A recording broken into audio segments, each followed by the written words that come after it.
Middle ഈസ്റ്റിലെ യുദ്ധസമാനമായ സാഹചര്യങ്ങൾക്കിടയിലും രാജ്യത്തെ ഇന്ധനവില നിയന്ത്രിക്കാൻ നിർണായക നീക്കവുമായി കേന്ദ്ര സർക്കാർ.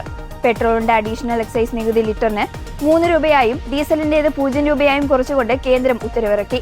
ആഗോള എണ്ണ വിപണിയിലെ അസ്ഥിരത അയൽ രാജ്യങ്ങളെ പോലും ബാധിക്കുമ്പോഴാണ് ഇന്ത്യയിൽ ഈ ആശ്വാസ നടപടി.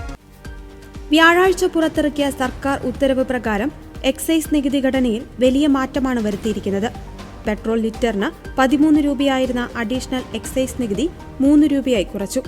ഡീസൽ ലിറ്ററിന് 10 രൂപയായിരുന്ന നികുതി പൂർണ്ണമായും ഒഴിവാക്കി.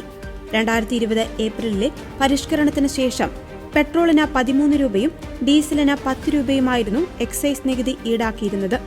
പുതിയ തീരുമാനത്തോടെ വിപണിയിൽ ഇന്ധനവിലയിൽ കാര്യമായ കുറവുണ്ടാകുമെന്നാണ് പ്രതീക്ഷിക്കുന്നത്.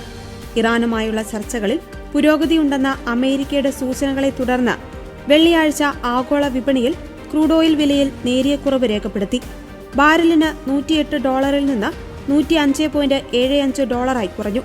എങ്കിലും ഹോർമൂസ് കടലിടുക്കിലെ നിയന്ത്രണങ്ങൾ കാരണം എണ്ണവില യുദ്ധത്തിന് മുമ്പുണ്ടായിരുന്ന $70 നിലവാരത്തേക്കാൾ വളരെ ഉയർന്ന നിരക്കിൽ തന്നെയാണ് തുടരുന്നത്. അതേസമയം ഇന്ത്യയിലെ ഏറ്റവും വലിയ സ്വകാര്യ ഇന്ധന വിതരണക്കാരായ നയാര എനർജി പെട്രോളിന് 5 രൂപയും ഡീസലിന് 3 രൂപയും വർദ്ധിപ്പിച്ചു.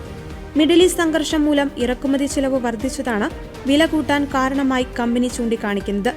ഇന്ത്യയിലെ ആകെ പെട്രോൾ പമ്പുകളിൽ ഗണ്യമായ എണ്ണം പ്രവർത്തിക്കുന്ന നയാരയുടെ ഈ തീരുമാനം ഉപഭോക്താക്കൾക്ക് തിരിച്ചടിയാണ്.